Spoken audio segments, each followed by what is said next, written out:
Okay, today we're going to look at customary measurement systems and pretty much how to read a ruler.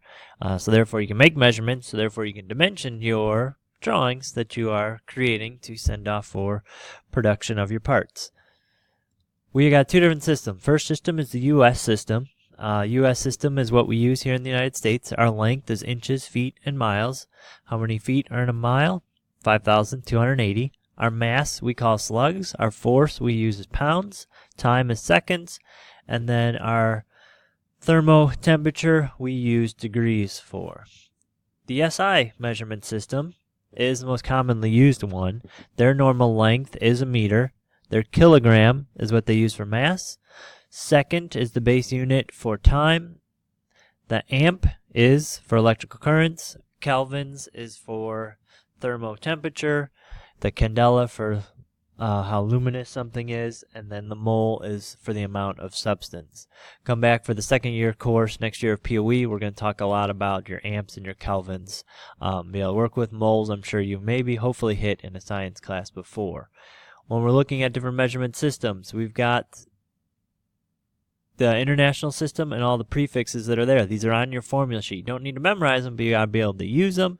You got deca, hecca, kilo, normal ones we worked with, along with deci, centi, and milli. Be able to convert between one and another is what we'll be doing this week. If we go back into the US system and look at some different measurements, well, these are in the metric, but 2 sheets of paper, how they stack up, common measurements should be 2 millimeters. Human hair, about 1/10 of a millimeter. Diameter of paperclip is 0.8 of a millimeter. We'll be doing those measurements here with some diet calipers later on this week. Recording measurements. We need a best estimate. We do not have high price machines that will give us exact measurements. We're going to go to the best of our ability and then try to estimate the last one. We've got to make sure we calibrate what we're using. The rulers, there's a left edge to them. Some of the measurements start on the left edge. Some start about a 1/16 of an inch off. You got to make sure you're using that right part as you're trying to click and create what's there. So you got to know the difference between precision and accurate. Precision is the degree in which measurements show the same result. So this right here would be precision. They all kind of show the same result, but they're not accurate. They're not accurate because they're not all around what actually measurement should be. So you can be precise, but you might not have calibrated things right.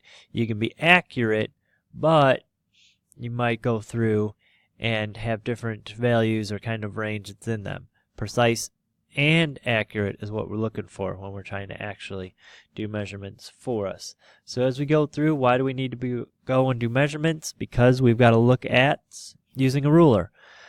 We've got to go through and be able to read this. So how many tick marks are on a ruler? From 0 to 1 is 16 tick marks. The largest one is the 1. Then it starts breaking it down. Halfway down is a half. The next largest are our quarters.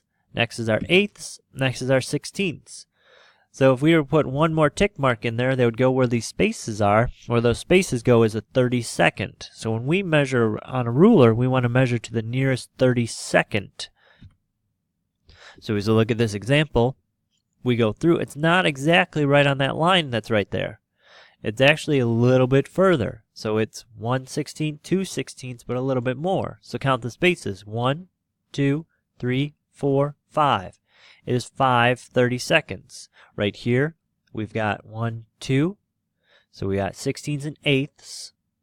So 1/16, 2/16, which is 4/16. So then we have 5/16 that's there. So we have 2 and 5/16. We'll be measuring a ruler and doing different things with that this week. Going and estimating that last one. Counting the spaces is 16ths. So we have 1, 2, 3, 4. That's 4/16, which reduces down to 1/4. We have 1, 2, 3, 4, 5, 6/16, which is 3/8.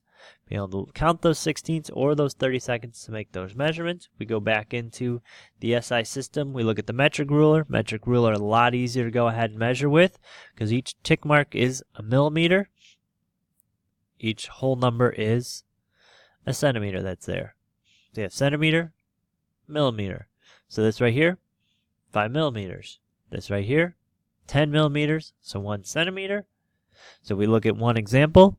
We've got it dropping down. It's right in between the two. So we have 3.5, 6, 7, 8. We estimate that last one. We can say 3.8, maybe 2, 2.3. You're estimating that last one. There's no wrong answer to it. You're trying the best of your ability to estimate that. So here, today, in the next couple of days, we're going to be measuring rulers, having contests on it, see who can read it the quickest and the best. But biggest goal is to know what those tick marks mean and how to understand what they're doing for us.